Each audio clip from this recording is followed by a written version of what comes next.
Malma radio akodi lameba o tia ani muso demse ani makoroba ni yawi radio akodi kenaka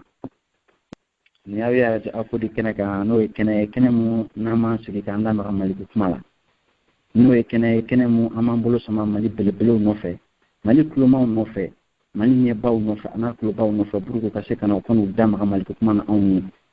barsa on be so on be tanga jansola mais en du kumbe so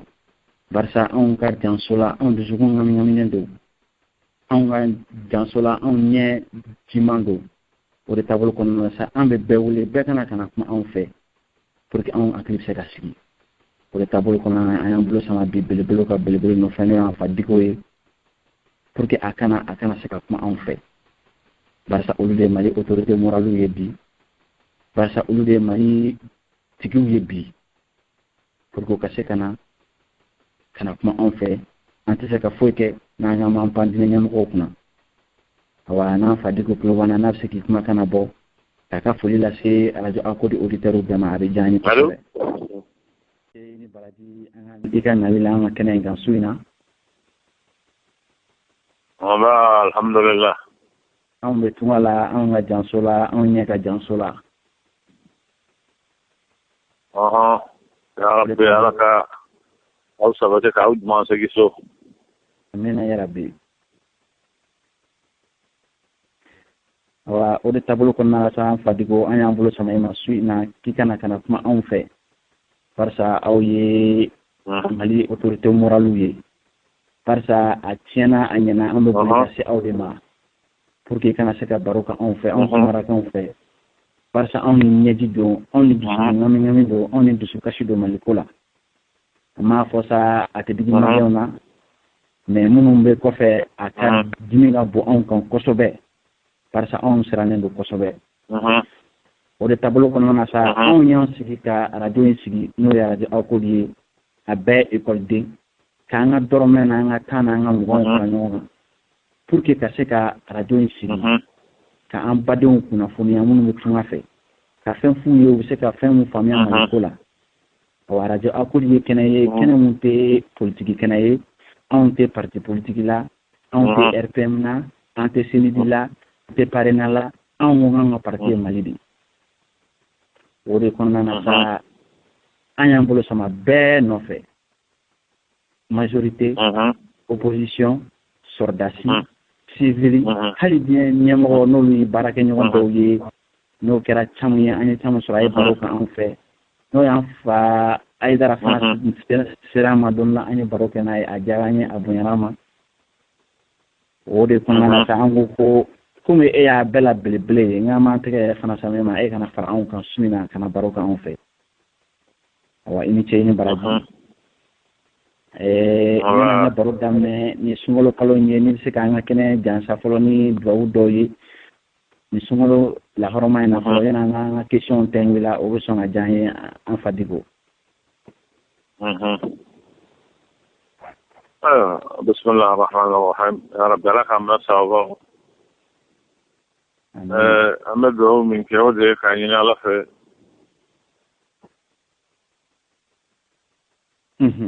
ألو على كلابيلا أمده كيفولو كاين على في يا ربي أمده سنغلو منا على كا محيري فركن نورني والنعمة من هنا من على يودو سنغلو يا ربي على كام بلا جلني يروشايا anya dam ne chugum na here la ya rabbi alaka timma ko nyuma jiram bela jelena tamu be so ya alaka nyamulo awere munum be tungala ya rabbi alaka no bela jelena ka ukishi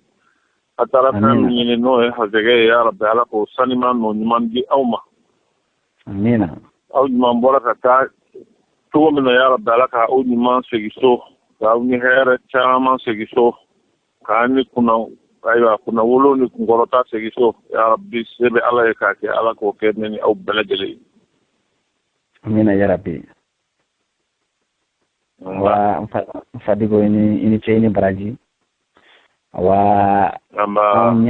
nya fi tukum na sa ko ni wole suina kana barokan fa jaraw ni abonyarama anga question be bo anga auditeur français ka bo dugu chamana nu be bo Afrique ni France ni Europe ni Angleterre ni Amérique yɛrɛ ani Brésil Maliens de question ci aw ma pour que an la sanga éviter ma wa yano ka ke folo sa question mu an yɛrɛ bolo an bɛ dɔni lase invité ma après an bɛ an bolo sama invité ka an auditeur ka question na wa question folo yɛrɛ fadiko ne no o lase ma no ye an ka Maliba fɔlɔ Maliba a tun bɛ fɔ cogo min na Maliba mun de y'a kɛ malijini ye bi mun de y'a kɛ Mali ye bi maa yɛrɛ tɛ se k'i kunkɔrɔta ni Mali mun ye o ye ne ka question fɔlɔ ye yani an ka baro ɲaga n'Ala sɔnna inchallah an bɛ barika da Ala ye fɛn min y'a kɛ i yɛrɛ ɲuman na ko fɔlɔ Maliba mun y'a kɛ malijini ye bi n'a kɛra malijini ye i bɛ ɲininkali kɛ Maliba min don kunungo a dugukolo bonya tɛ a dugukolo fɛrɛ tɛ jama caya ko tɛ nka cɛ minnu kun b'a dugukolo in kan olu kun bɛ baara min kɛ olu fana kundama tɛ u jɛnya tɛ nka baara min n'u kun b'a kɛ o de ye Mali kɛ Maliba hɔrɔnya ni o ladiriya ani tilennenya min kun b'u la n'u bɛ baara kɛ n'a ye ni diɲɛ y'u lakodɔn n'a ye o de ye Mali kɛ Maliba ye n'o tɛ dugukolo min kun bɛ yen hali bi o kelen de bɛ yen ayiwa a ma yɛlɛmɛ a ma bɔ yen a ma bɔ a cogo la fɛn ma bɔ a la fara ma n'i y'a ye k'a fɔ ko kunungo a bɛ fɔ a ma ko Maliba bi a kɛra malijini ye dɔwɛrɛ ma kɛ njirinin ye baaraw cogoyaw kɔ n'o tɛ dugukolo in bɛ yen a b'a cogo la nka hadamaden ka bonya o t'i janya ni bonya ye hadamaden ka bonya bɛ siri i ka baara de la i ye fɛn min kɛ diɲɛlatigɛ la i ye nafa min se hadamadenw ma o de b'i kɛ maaba ye n'o baara ninnu n'u tiɲɛna n'u bɔra u cogo la a bɛ se ka kɛ jamana bɛ segin ka kɛ ayiwa malijini ye hali ni Maliba kun don nka ni Ala sɔnna an jigi b'a la k'a fɔ jamana min don diɲɛ don gɛlɛya caman kɛra a la diɲɛ don jamana in talon na nka jamana in ni Ala sɔnna a tɛ kɛ malijini ye a bɛ to Maliba don fo ka diɲɛ wuli ni Ala sɔnna. Ala ko kɛ an ye sinon a tɔ yɛrɛ tɔ kɛra sa n fadigo an yɛrɛ tun bɛna an ka papier n'an ka fɛnw bɛɛ fili ka boli a ko la barisa an yɛrɛ t'a dɔn an b'an ɲɛsin yɔrɔ min na tuguni yan man di so fana man di o dusukɛ so ka bon awa ɲɛ don ɲɛ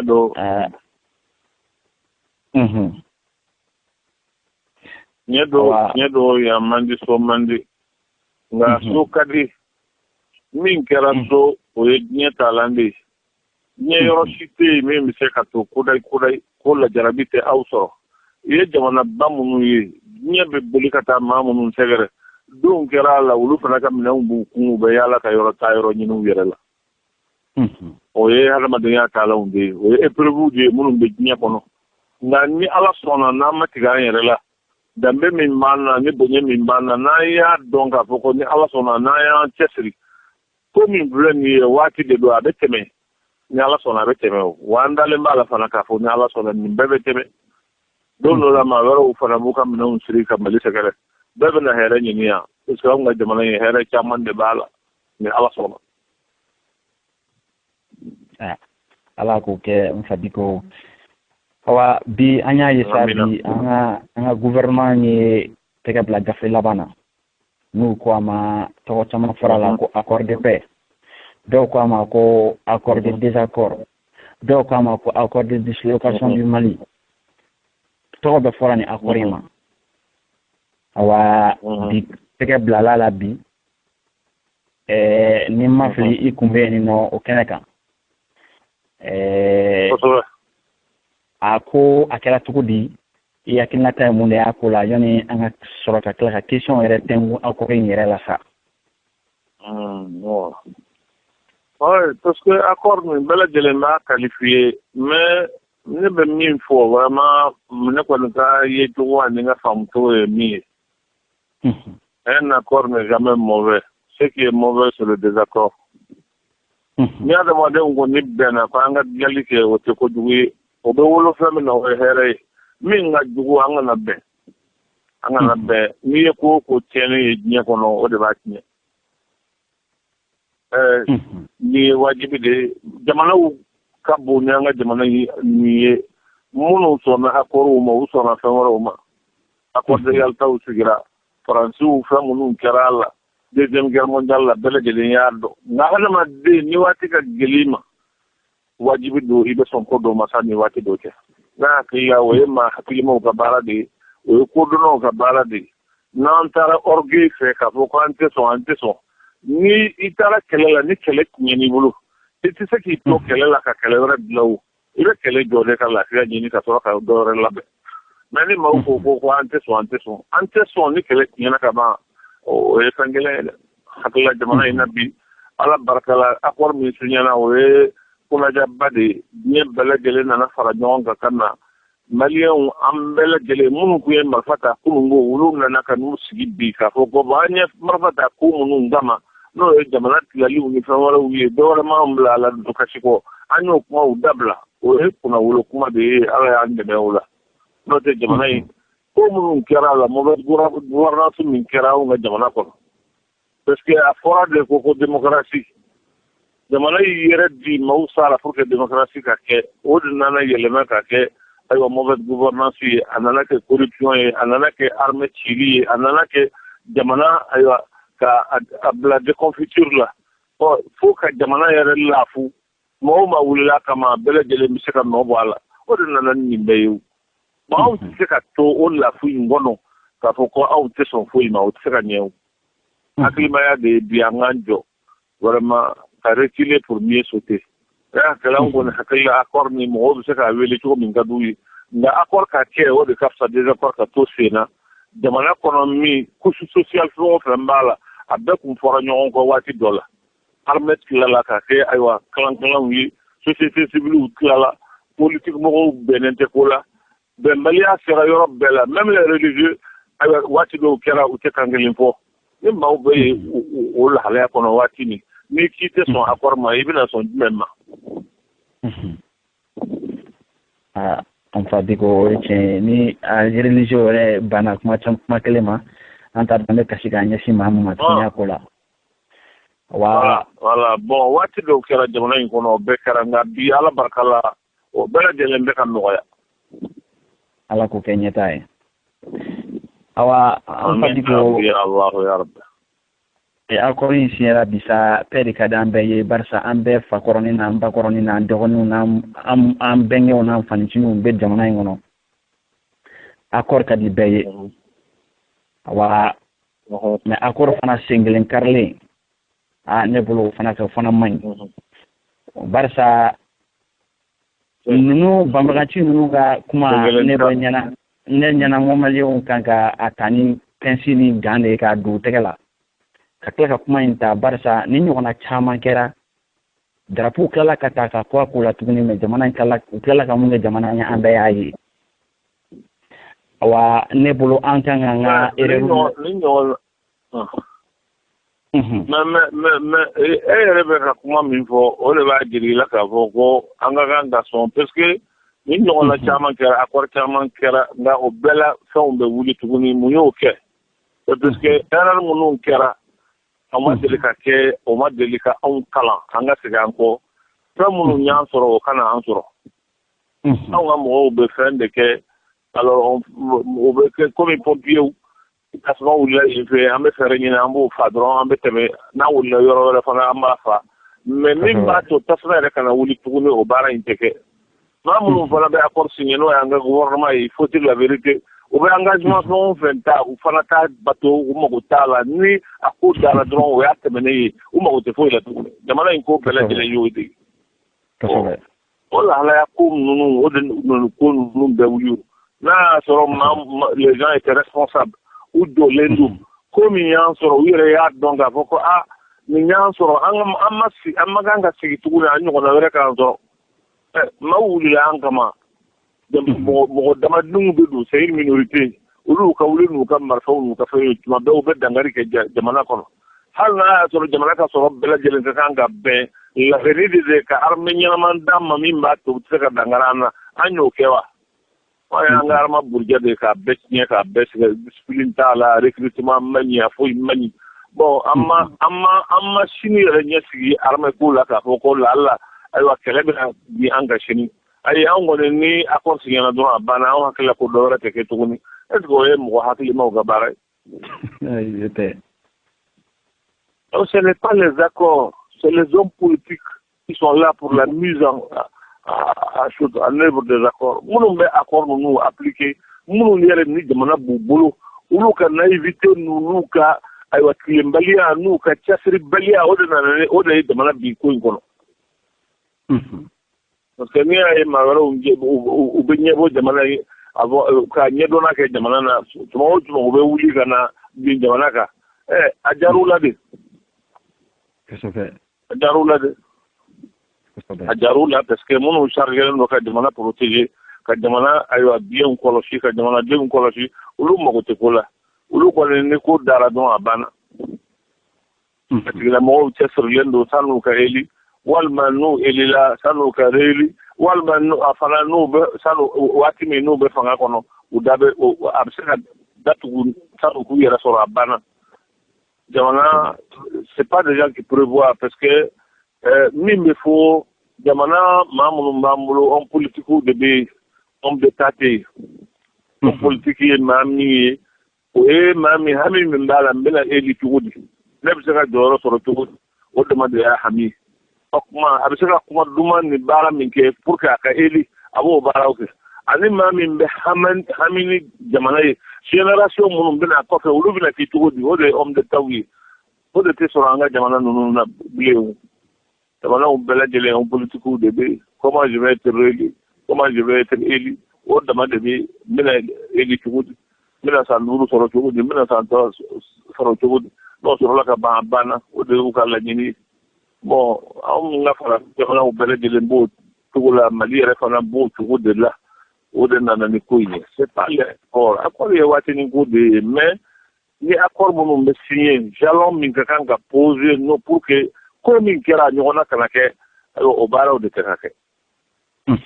wani la hidu min taru fa fana utake akitugula mise ndika de wulla gare wulla o be kuma man fa amaka do nyini ka di responsable mana kuma dara bara o be teme fo gare wora ka wuli wa jamana ko bele jele meti o ye fa signé o ta respecter o de la di ko min kera ka wuli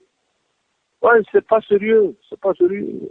une rébellion ko damay o jamana yere tala de keroi sérieux de cette jamana gouvernance là o de nié ya fo mandi mais o de nié il faut que les gens apprennent à être sérieux tout là de mun tawka dafa ni jamana ko kombe ni ki akake na yo ke ni ma mi sharia bula sharia ka bula ka aw be jamana mun la mu ya ke jamana bawli sharia de ba yoro la to ça va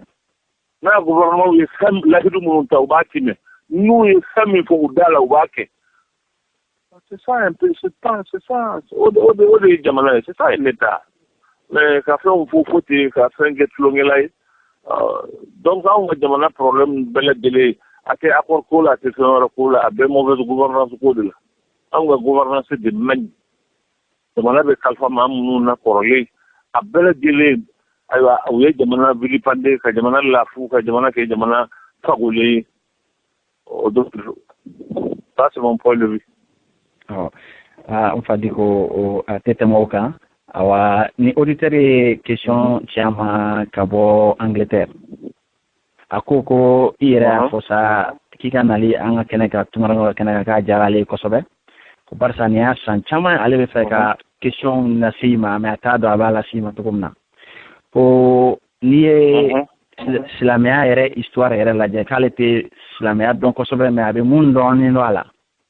ko ni islamia ere la je ko an funtigi Muhammad sallallahu alaihi wasallam ka nyago révolutionnaire te barsana na fen so du ko len kan ko yelama ko talon ko bla krefeka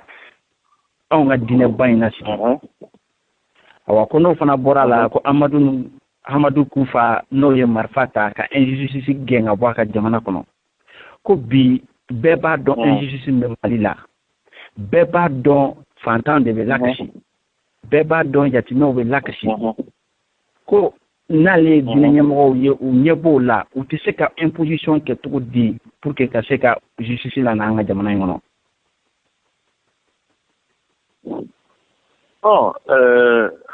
ako jemi marfata akoko ko Amadou Kufa bon awa lu ku fa ka marfata ni ale be ka injustice ko ni fenge ko munum busi nyona ulu te sira kelena e be amadu ku fa don na sigira ma don me chere la unga slamea kunungo marfama ta ka mashike slamea jamana ingono almadum dona slamea la parce que bina mi do abe almadum ka dambe koloshi abuka hora ya koloshi abuka maya koloshi o de y'a kɛ anw donna di la k'a sɔrɔ an ma karaba an ma kɛlɛ wa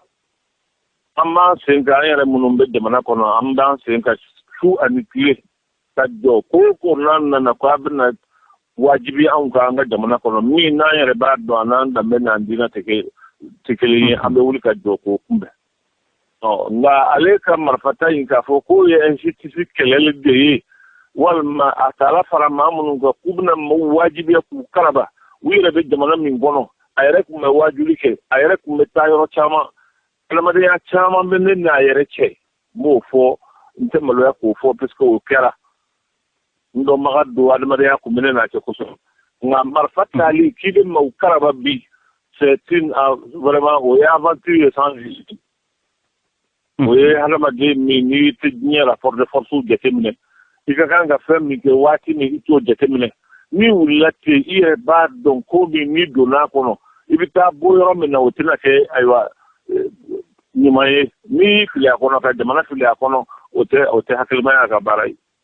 je crois que vraiment a ye exemple min di ce n'est pas un bon exemple ne ka ye cogo la o ka marifata in tɛ se ka jamana in bɔ injustice la o ka marifata in a tɛ se ka jamana in ayiwa k'o yɛlɛmɛ k'o kɛ ayiwa fɛn wɛrɛ ye non a tɛ se ka k'a ye ale ka marifata in tɛ se ka k'o ye tiɲɛ yɛrɛ la bi ɲɛ filɛ min ye ka ɲaami maaw bolo maa minnu ye marifata komi ale ye marifata cogo min minnu n'u nana ni confusion ye min y'a to silamɛya bɛ ɲini ka kɛ maloya ko ye n'i yɛrɛ ye silamɛ ye i b'i dogo bi parce que u bɛ silamɛ fa u bɛ maa wɛrɛ fa ayiwa bon adamadenw yɛrɛ t'a dɔn olu yɛrɛ ka laɲini ye jumɛn ye innocent caman de bɛ diɲɛ in kɔnɔ min bɛ ka fa olu filɛ maa si t'a dɔn mun na o baara ninnu bɛ kɛ o confusion minnu bɛ diɲɛ kɔnɔ o maa ninnu ka baara de y'o ye maa min taar'i danbe o mɔgɔw ma tiɲɛ yɛrɛ la a ka gɛlɛn e ka se ka kɛ lumière ye bi k'i bɛ diɲɛ maa tɔw bila sira la surtout que n'i ma jateminɛ kɛ rapport de force la diɲɛ kɔnɔ i taar'i bila kɛlɛ la kɛlɛ min ni a tɛna diya i i bɛ tɔɔrɔ silamɛ wɛrɛw bɛ tɔɔrɔ i nɔfɛ alors silamɛya ka kan ka kɛ débatiden min ye ka adamadenya sama k'a bɔ impasse la k'a jira maaw la k'a fɔ silamɛya in tɛ violence diinɛ ye ayiwa silamɛya in tɛ bingani diinɛ ye silamɛya in tɛ ayiwa jolibɔn diinɛ ye mais silamɛya in ye ayiwa diinɛ min ye hinɛ diinɛ de don ka na adamadenya ma kamana gan ni tɔɔrɔ min ni diɲɛ b'a la impasse min ni diɲɛ b'a la bi silamɛya de tun bɛ se ka ayiwa o maaw bɔ o la nka ni maa min taara ayiwa violence ta o bila i ɲɛ i kɛra sababu silamɛya juguw b'a fɛ silamɛya ka mankutu ka kɛ fɛn min ye e yɛrɛ faral'u kan ka ayiwa o baara ninnu kɛ. kosɛbɛ an Fadiga o jaabi o diyara n ye ni ala sɔnna ma n ka auditeur a b'a ta taa sɔrɔ nin na i ka jaabi in na awa auditeur wɛrɛ ye question ci ka bɔ fo Bamakɔ a ko bibi na Mali corruption ko yɛrɛ kuma tɛ se ka fɔ a ko la da tɛ se ka maga a la k'a yɛrɛ a ka gɛlɛn bi i k'i tɛgɛ yɛrɛ ɲɛsin maa ma bi mun sen ma deli ka don purutili la ou bien mun ma haramu dun ko o taabolo kɔnɔna na sa an ye min sen ma deli ka don jumɛn na ko Mali kɔnɔ bi a ka gɛlɛn i ka fonctionnaire sɔrɔ i ka baarakɛla sɔrɔ i ka dutigi sɔrɔ ko a tigi a ma don ŋanamu na a ma don yuruguyurugu la k'a da ma don corruption ko la corruption la ko an dun ɲɛ b'a la ko silamɛ ɲɛmɔgɔw ka force o mɔgɔ si tɛ se k'o bali bi mɔgɔ si tɛ se k'i ɲɛ ci a kan ko a fɔra ko code de la famille kan ka adopter Mali la ko silamɛmɔgɔw ɲɛmɔgɔw wulila k'u opposer o la ko bi na n'u bɛ se est-ce que u bɛ se ka opposition o ɲɔgɔnna opposition kɛ pour que ka corruption kɛlɛ pour que ka école jɔ pour que ka gouvernement bila ka baara kɛ ko sinon ko n'an m'o kɛ ko Mali bɛ ka taa bolo min na k'a sigilen don tasuma ŋanaŋana de kan.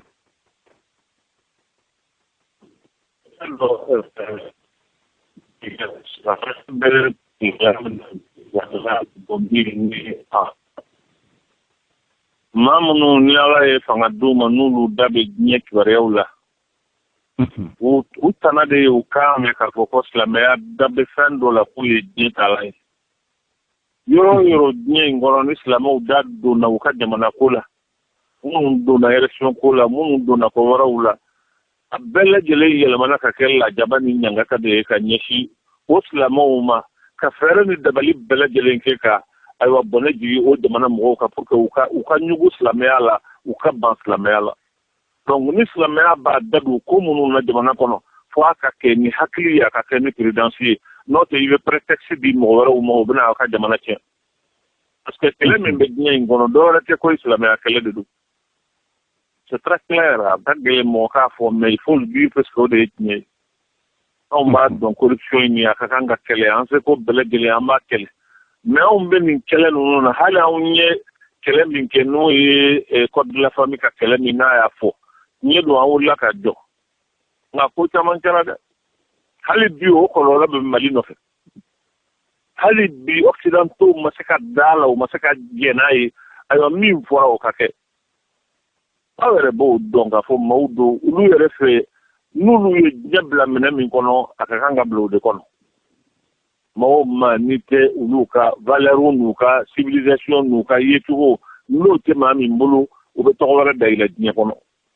nyaawu labbi ka fo kambe corruption kele amela nyi gouvernement de ma mo bina fo amma fa amba fe de ka jamana mine ka kan sabo hali code de la famille la wa kala ka fo ko jamana mine ko de bangono mo du bana ni islam ya ko ni kasaba yoro yo porele no ka tasma du yoro la ka janama jigi o yoro la pour que islamia kana ke faye na bise ka ke na falaye wala ka ke référencier mooma o kele de besena jamana u chairman de be ibe jamana u jete jamana munu na islamo wula ku do ku be do système kono ka système yeleme tora min do système kono corruption min do système kono ko yeleme wure daka doala abela jele yeleme na ka ke balawi ubulu Tunisie ta munu ya élection gagné ou yo kula Égypte ta munu ya élection gagné ou yo kula aya refaya amse min na wode ka kuma na ndai ka wajuli ke na ye forum munu toro ka kuma na ye me nango amma ke kitu ko la ubuna yele me ka fuwa intégrisme ni al-islamu ba fa ka jamana de mine ba fa ka dota ba fa ka keta ubuna anga jamana ci ka anga jamana ci au-delà vraiment en prudence min mana ni yere min mana o te dovere jitu ya te savante favorite me anta fede ka jamana yi ka pratique di al-islamia jugu ma u kana anga jamana ci fadigo jabi o jaranye nebe doni kuma da kunya kile farauka awa ni sogoya ko ni masoro akula ni toga masoro akoruption kula ka développement sigi jamana yoro bela awa gouvernement wo islamique wo be kan ado don la ko ni frustration montera ma te se ka kumbe parsa ni ma isiglen tora inevi i fa bala abiki fa abiki i sogo dun doni don la na ke ina muruti ala kan kiso vraiment basa mali be gata o tabolo de kan awa amena auditeur wala question posée ale be ga question posée ka bo Gabon ako ko jekulu chama dine jekulu nyama chama ye Ibrahim Boubacar supporter ka akana fangala ko bi benye be jamana ketogola jamana be kata tango la ni bikan sinema na jengana singelen ngabe jenga singelen noinka ko akor ko namake mo ko akor man ko aya la kolosi dina nyamo ko mega mo la sabali ko mo ka sabali ka akor accepter awa mawaro sola ka fo ko akor application abena gelea awa ko dina nyamo be ka mo fentunu o ka sabali kuni accord application nana ke si ni conséquences mu bora ala que est-ce que dina nyamo bo responsabilité ta bon non mais ngani accord fana makeni conséquences mu bora ala joni bi se ko accord o conséquences donc mali bora crise minna Il fallait que la communauté internationale de Canada pour que Mali Tony Mintorala au cas toi Moulou. La communauté internationale.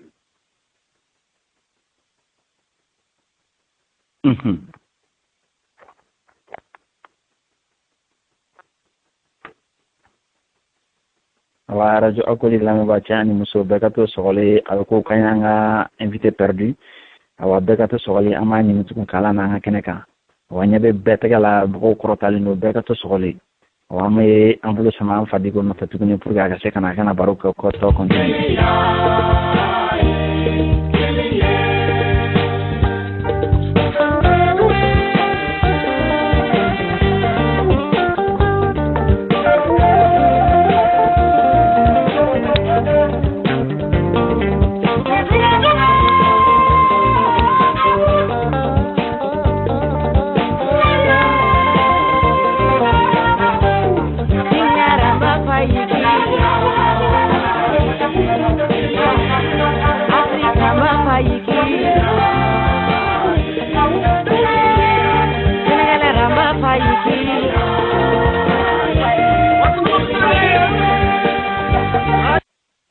Radio akodi lame ba cha ani muso demsa ani makoroba ne ya radio akodi kenaka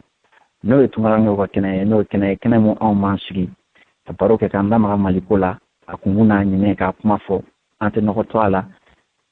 ante gamaka ante ma supporter ante ma ninkola barsa ma kelen ko ode an jamana en choro ma kelen ko ode an jamana en dafri ma kelen ko ode an ke du deni kan ke du fitini awa an tola an woni ko sa an parti Mali de an ko la sa an kuma Mali ka intérêt ko de défend kanda ma kuma la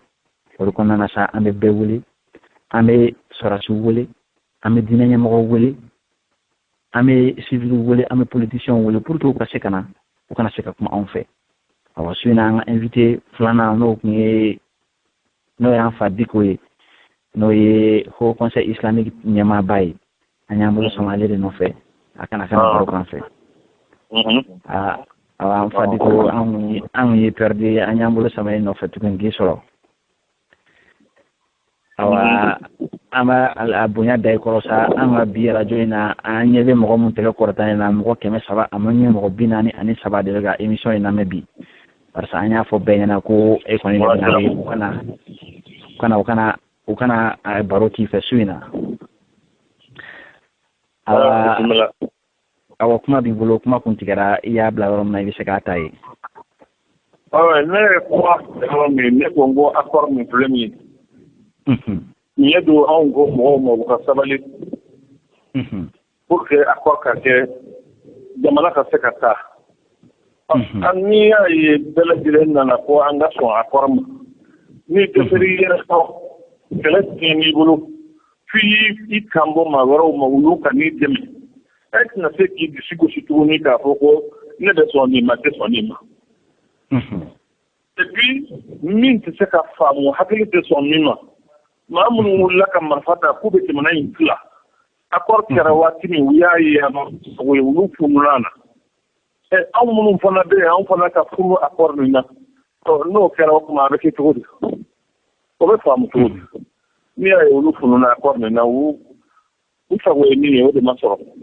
anu kuma be de manga ke to na amati dendi awa ko bara inde ka ke to na de manga ka wasa da sarala ni ala sona nga après accord appliqué ko di conséquences bi moral conséquences bi wara te bala fona ya toronga ni nyimantana décision tana on t'a fait cadrer parce que tout le problème est là ana ma don ni sécurité là ni accord fo prendiri na be foudi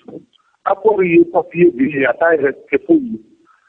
volonté min da awira la pour que ta bara yike يعني نيمان من دي أولى كافر من دي أولى هذه أني ما من بنيوانا نوير يا يتفوجت بيجينا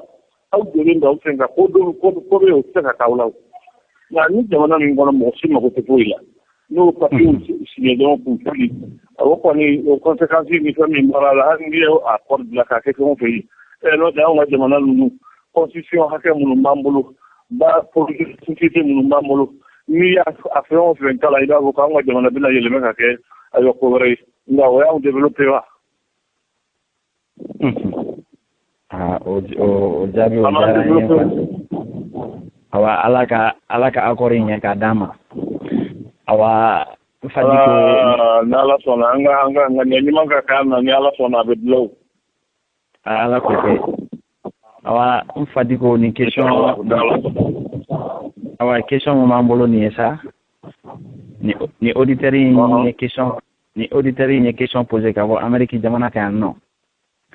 ako ko ni ya jate me bi ko parti politique te Mali la bi ka avec ka omnisport fa awa ni islamien mo willa bi u be omnisport fa ka yoro be fa ko o ba yira bi ko islamien jekulu de Mali force politique folloy ko munde nana no je munde ya to mawre dalen do islamien mo la bi katme politique mo kan munde ya to malien wera tikali no politique nyamo la ko munde ya to an sera funi niveau ma ko ni bise ki dama wala ko be jali ote dore o kramo ote miracle were ko jamana mi ye Mali ko kera politique mo ko kabini kunungo kabini independence fa me rom nabi Mali independence politique mo de aka jamana don tuguru ko an doro la coup d'état sarake an do la ka samu ngani sarake régime militaire ni fewara la jamana toro tibitabala kata anse an lana mo ko démocratie ko no kera jamana be hera soro na kera leneya bena na kera toro mi be jamana kono ani mbaya be jamana kono ko bela jele medabla non alors mo yi tribu ba de sara mo sara mo kemeni sabani ko bela jele o dale me carré de partir la be kunde démocratie be kana nga jamana la ko mina mawdara la femme fora ko no kera jamana be sira soro o kera ya o démocratie wolo la femme na o ye kiri ko duuni o ye ayo corruption ye o ye ketu o ye mun hali korole dara mun kunte ke o de nana ko la ani mo ma tige o parti politique la o be tige jonna kasoba pero ko ye ko dogole unte o ça c'est du terre à terre c'est mo ya ye no na ko ni na ni de beke jamana donguli ya ku kasharu kumbe ka fawro kumbe o ke démocratie ka ke nga o démocratie yelmana ka ke dini mamun kumbe ni école karamo ni docteur ni fawro do o mo de yelmana ka ke classe politique o lo na ka jamana so rabba jelenta ka putai ka bourgeoisie wala de jamana kuna ni da de politique la ite se ka hali gi so ka mi mo ya donga ko man ne ni kuma do amma jamana développer o kuma te ko da ke mo tigara miracle wala to lawo o donde en fait digo question démocratie ni nana démocratie ke au fait mais au be jamana mun ngono ulu ka démocratie bu ka valeur ou respecter abu ka dina ou respecter on fait on a une démocratie ni o kera tempête de valeur son fait manga jamana u kono ewa identité fon franga jamana u kono on na ko bela jele ke fuyi ka démocratie ele me ko fe mulubaliyaye ite maloya ifama ite maloya ikoroma ite maloya masebema ka jamana ke aywa min ka de mi yobo ke min ka de mi yobo fo désordre ni anarchie ko ke jamana kono o démocratie ke le o kuma masebe bele jele yi yere me ka bo o système ni na puisque akara système yi médiocrité ni ngolangulong ulu yo ke sira ye ka émerger ka jamana to ni halaya ina voilà pourquoi mo ya ye ka kuma no do o kuma ni ma mololo ya ngadina ya nga se ka danga dina la bana so c'est simple que ça kasobe awa ini cheni barajo la anga auditeur dobe no ale to de feka kuma feka bo New York ale ga numéro folo la ba e 347 la ba e 3354 malma ke ubem balmom soni klobana isega ikmagana bo 347-3354 awa abikum gombal make ka jaka telephone na mfadiko awa ni auditeur ni fana question posé ka bo fo ale fana be Bamako bɛɛ de b'anw lamɛn yankaw ni sokaw bɛɛ b'a la a ko ale bɛ fɛ k'i ɲininka laïcité yɛrɛ bɛ définir cogo min na barisa ale m'a faamuya ka da a kan ko ale ɲɛna laïcité ale ka faamuyali ni para mun bɔra accord gafe in kɔrɔ ko ka kadi ko sigi Mali la ko est-ce que o tɛna laïcité ko bali est-ce que a tɛ ka constitution yɔrɔ dɔ sɔsɔ ko k'i ɲininka o la. Ne b'a fɛ k'a ɲininka de laïcité ale yɛrɛ kɔrɔ laïcité kɔrɔ ye ko diina foyi tɛ jamana kɔnɔ wa ou bien État yɛrɛ ma kan k'i da don diina kɔnɔ kabini indépendance la fɔ an bɛ yɔrɔ min na bi san o san ni hijita sera n'o ye pèlerinage ye jamana Mali yɛrɛ jamana n'o ye État ye o bɛ pèlerinage organisé n'o pèlerinage ye ayiwa diina dɔ de ye mais o organisation ma jamana ka laïcité tiɲɛ o. Ce n'est pas parce que mɔgɔ minnu n'i b'u administrer fɛn min ka bon u bolo ka tɛmɛ fɛn bɛɛ lajɛlen k'u y'u ka diinɛ ye ni e yɛrɛ ma janto o la i m'o yɔrɔ si jate e bɛ se k'o tigilamɔgɔw mara cogo di n'a y'a sɔrɔ mɔgɔ mago tɛ maa ka diinɛ la jamana min ye démocratie ye ka tɛmɛ diɲɛ bɛɛ kan o ye États-Unis ye munna États-Unis pasteur bɛ taa jɔ u ka président ɲɛkɔrɔ ka bible d'a ma a k'a tɛgɛ d'a kan o tuma olu ka laïcité diinɛ ko b'a la anw ka laïcité diinɛ ko t'a la mun na. On doit se poser des questions. Laïcité kɔrɔ tɛ k'a fɔ ko diinɛ tɛ jate yɔrɔ si la koyi laïcité kɔrɔ t'o ye laïcité kɔrɔ tɛ fana k'a fɔ ko mɔgɔ tɛ diɲɛ yɔrɔ o yɔrɔ n'i b'a kɔnɔ n'i ye Occident ta Faransiw ni yɔrɔ wɛrɛw olu ka législation bɛɛ lajɛlen valeur min b'a fanga d'a ma o ye valeur judéo-chrétienne de ka civilisation bɛɛ u ka législation bɛɛ u ka fɛn bɛɛ lajɛlen diinɛ tɛ jamana mara ani jamana yɛrɛ diinɛ ko tɛ se ka fɔ jamana na walima diinɛ référence tɛ kɛ o n'o ye olu tɛ ko kelen ye dɛ Angleterre ye jamanaba ye mais olu jamana masa u ka a tɔgɔ ye de reine muso ye n'o ye masamuso min b'u kunna n'o de ye église anglicane yɛrɛ ɲɛmɔgɔba ye kuma diinɛ ko ka don jamana ko na o ni laïcité ye k'olu k'a fɔ ko n'o kɛra ka ban o kuma jamana laïcité tiɲɛna non laïcité kɔrɔ t'o ye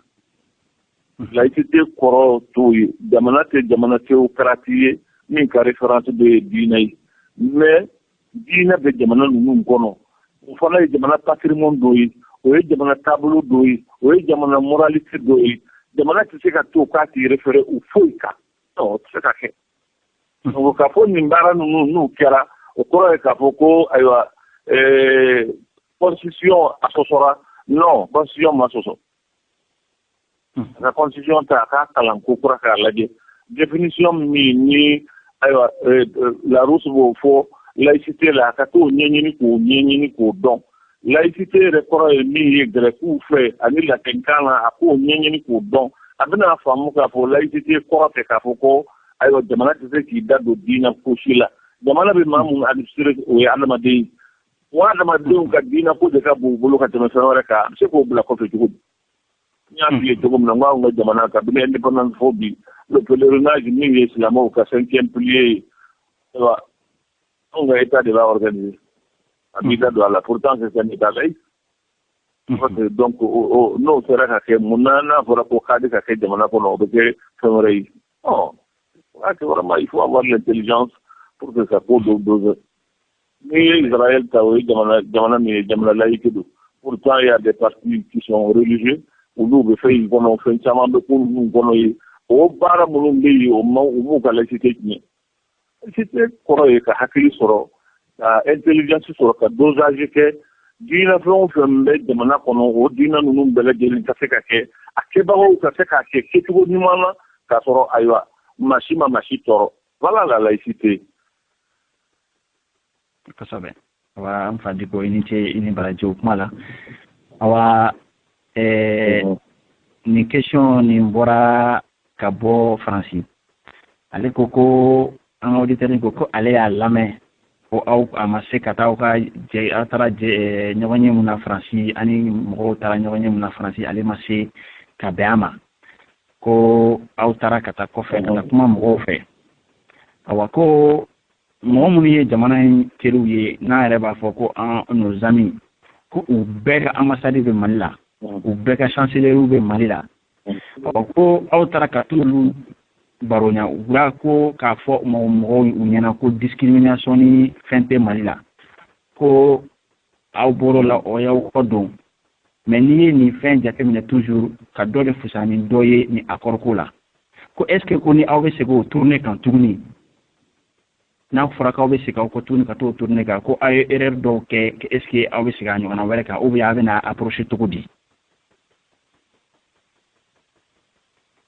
Ne ma erreur ko in faamu, j'ai pas bien compris. Ne ma question in faamu. A ko aw bɔra Mali la ka taa jamana kɔfɛ. Anw taara Faransi ni jamana wɛrɛw la ka taa kuma mɔgɔw fɛ yen. Donc aw bɔlen o la aw taara kuma Mali teriw fɛ ko o Mali teriw bɛɛ ka ambassades ni chancelleries bɛ Mali la. Ko atale kuma u fɛ ni aw seginna ka taa Mali la ko est ce que sisan n'aw y'aw sigi k'a fɔ ko n'o y'a sɔrɔ a ye erreur dɔw kɛ ko n'a fɔra k'aw ka segin aw kɔ tuguni ka taa k'aw bɛ a approcher cogo di o problème aw ko o voyage k'a b'a méthode jumɛn ta? N'a sɔrɔ an ye erreur kɛ min anw ye taali kɛ yen nɔ wa? Awɔ. N'an ye erreur dɔ kɛ. Awɔ. N'an ye erreur kɛ l'erreur est humaine. An ye erreur kɛ ni erreur kɛra n'i y'a dɔn k'a fɔ k'i ye erreur kɛ i bɛ segin kɔ erreur bɛ se ka bila cogo min na i b'o dilan n'i ye hakilima ye. Adamaden tɛ sigi k'a fɔ ko n ye erreur kɛ ko n tɛ segin kɔ. Maa kodɔnnaw tɛ se k'o kɛ o. Ni ye fɛn o fɛn n'i y'a ye erreur b'a la k'a ka segin b'a la erreur est humaine o ye adamadenya taalan de ye. Kuma anw man bon fili ma. Nka ɲɛ min b'an na o ye dilanli de ye an taara an ni jamanaw ye ɲɔgɔn ye hali n'u ka chancelleries bɛ yan chancelleries bɛ yan olu ka cadres bɛ yen ani anw yɛrɛ ka wuli ka taa institution dɔw la n'o ye an ka taa parlement européen la an ka taa an ni Suissew ka ɲɔgɔn ye an ka taa da ni da société civile an n'u ka taa sigi ka kuma an ka kuma walawaliw ye ani n'u ka chancellerie min n'olu de b'a sigi yan o bɛ fɛn min c'u ma n'a bɛ fɛn min f'u ma. An'anw bɛ wuli ka taa fɛn min fɔ olu tɛ fɛn sugu kelen ye. Kosɛbɛ. Mais hali n'o kɛra ni erreur kɛra n'anw yɛrɛ y'a dɔn erreur kɛra mun b'an bali ka segin an kɔ k'a ɲini o erreur min kɛra o bɛ dilan cogo min. Kosɛbɛ. Adamaden jumɛn bɛ yen ni hakilimaya n'i ye hakilima ye ko n'i filila i t'a ɲini k'a dilan. Ni erreur kɛra a la n'an y'a dɔn erreur kɛra an bɛ wuli o fana bɛ dilan cogo min na an b'o ɲɛɲini kɛ. N ko an bɛ an ye dilanlikɛlaw de ye. Maa min bɛ dilanli kɛ o kɔrɔ tɛ k'a fɔ k'anw tɛ fili o. Ani adamaden bɛ yen nka ɲɛɲuman bɛ se ka k'an na an b'a fɛ k'a kɛ k'a ɲɛ mais a bɛ se ka tiɲɛ an bolo n'a tiɲɛna n'an bɔra a kalama ko a tiɲɛna a ka kan ka dilan cogo min na an b'o fana ɲɛɲini kɛ. Kosɛbɛ. Wa n fa Diko i ni ce o ka kuma nin question laban yɛrɛ o ye ne yɛrɛ ta ye barisa ne y'olu bila k'i kɔnɔ. Awa anw caman bɔra Mali kɔnɔ ka taa kɔfɛ so de man di so de man diya an ye an caman tilala école la an ma baara sɔrɔ. An caman tilala école la jigiya wɛrɛ tɛ an ye fo ka kɛ yɛrɛ sa an yɛrɛ dalen don kɔfɛla la n'an ka jamana ɲɛmaaw ye ni yɛrɛ y'i da maga o kuma la tuguni ko kun de nana n'o ye. Awa ni accord nana ka n'a yira sa ko ka dɔw de ta ka don k'u don fonction publique la barisa u bɛ se marifa t'a la barisa u bɛ bɔ kɔrɔn fɛ est ce que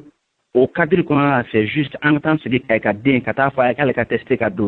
tester ta ka don fonction publique la.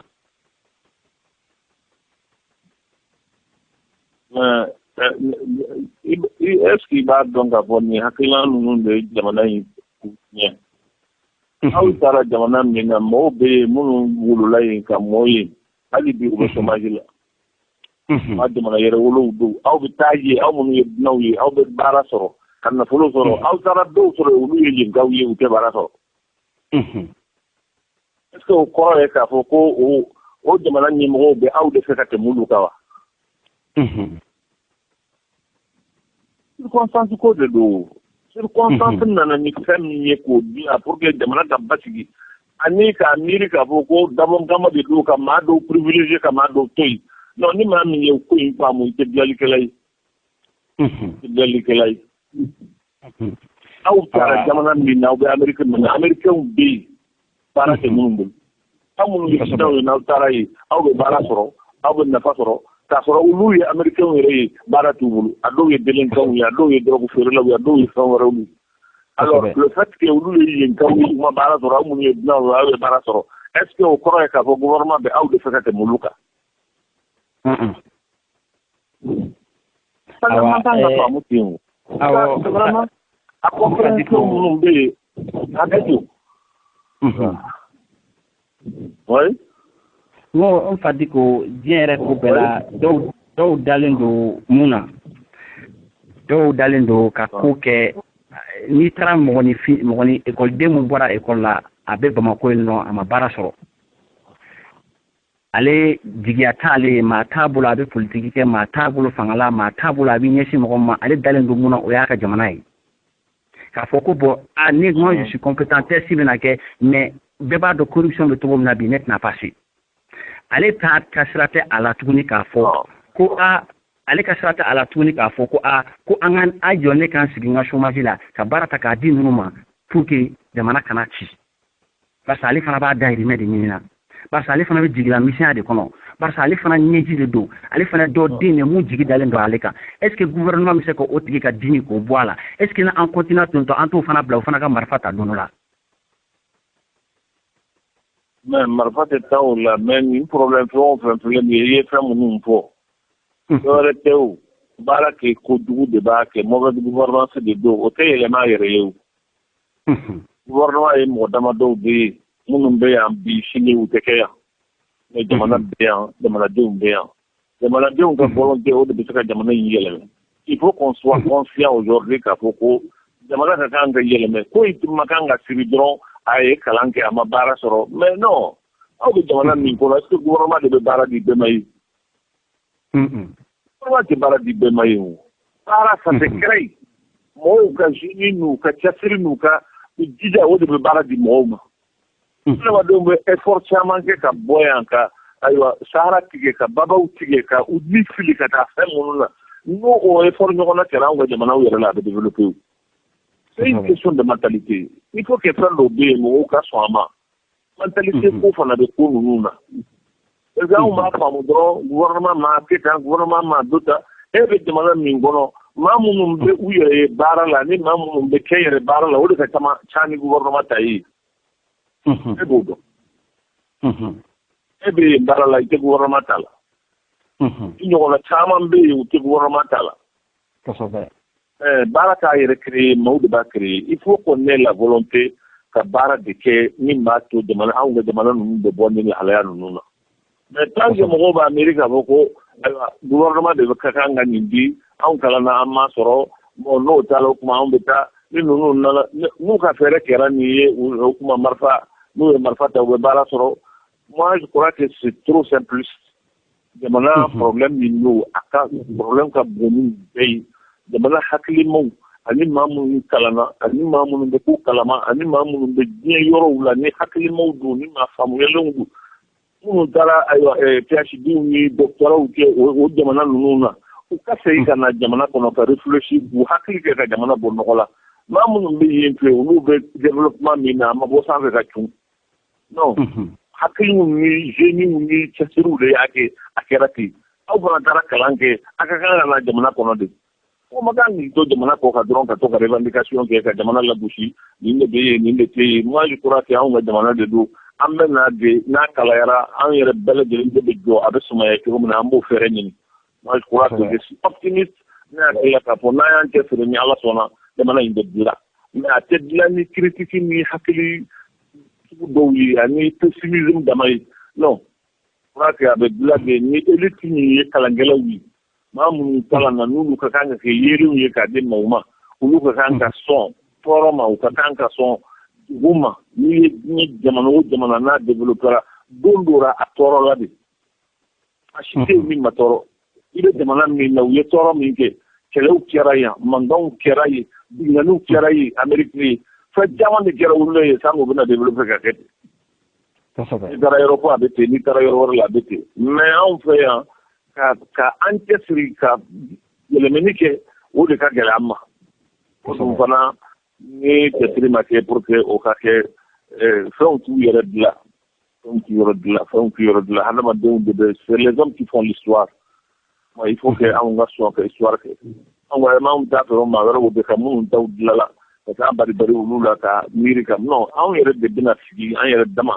a bɛ ɲɛ cogo min na k'a kɛ maa o maa bɔra jamana in kɔ kan i bɛ taa fɛn dɔ de ɲini valeur ajoutée dɔ de ɲini i bɛ na n'o ye jamana kɔnɔ i bɛ faamuya kura dɔ sɔrɔ i bɛ kalan dɔ sɔrɔ i bɛ kodɔn dɔ sɔrɔ o bɛɛ de ka kan ka fara ɲɔgɔn kan komi aw bɛ Amérique min na maaw de bɔra diɲɛ fan bɛɛ lajɛlen la ka taa fara ɲɔgɔn kan yen ka ye dilan k'a kɛ ɲɔgɔn tɛ parce que kalankɛlaw ni kodɔnnaw ni cɛŋanaw de farala ɲɔgɔn kan ka Amérique dilan u taara maa dɔw de sɔrɔ u sigiyɔrɔ ye nka minnu taara ka taa fara u kan ni valeur ajoutée o de y'a kɛ Amérique kɛra Amérique bi ni aw fana minnu bɛ yan ni an minnu bɛ yan ni an bɛɛ seginna ka na so n'an farala ɲɔgɔn kan hakililaw ni expérience ni kodɔn minnu bɛ fara ɲɔgɔn kan ni Ala sɔnna jamana bɛ bɔ ni lahalaya in na. N fa ko ni Seyni Baraji i ka nali la an ka kɛnɛ kan. An tɛ Baraji Ala k'an bɛɛ sababu. An bɛna kuma laban d'i ma. An tɛ ko n bɛ bɛɛ lajɛlen fo. Kosɛbɛ. Ala k'an bɛɛ an ka kɛnɛ kan. Amin ya rabbi Allah ya rabbi Allah. Ni Seyni Baraji. Allo radio akodi lamɛnbagaw cɛ ani muso denmisɛn ani maakɔrɔba a ye an fa Diko ka kuma lamɛn su in na n'ale Haut Conseil islamique président ye nana y'i da maga Maliko la a ye dɔ fɔ a na diya dɔw ye a ye dɔ fɔ a ma diya dɔw ye o de fana ye démocratie n'a talan ye barisa dɔw yɛrɛ fɔra fana a man di anw fana ye mais comme anw ye radio maaw ye anw ye mɔgɔw de invité u kana kuma anw fɛ donc kuma bɛ kuma la an tɛ se k'o fɔ ko bɛ ko la an tɛ se k'o kɛ awa an na dugawu kɛ sa Ala ka an garisɛgɛ an ni an fa Diko ka ɲɔgɔn sɔrɔ mun ni radio tɛ kelen ye awa mun fana bɛ anw fana kunna an n'an kan cɛ kan n'o fɔ a ye Maliko la wa a kɛ to bɛ Nasaralaw Muhamadu an ka bi baro an k'o bila yan nɔ awa sun bɛ ka digi maaw la a bɛ ka digi ne yɛrɛ la awa a kɛ to bɛ Nasaralaw Muhamadu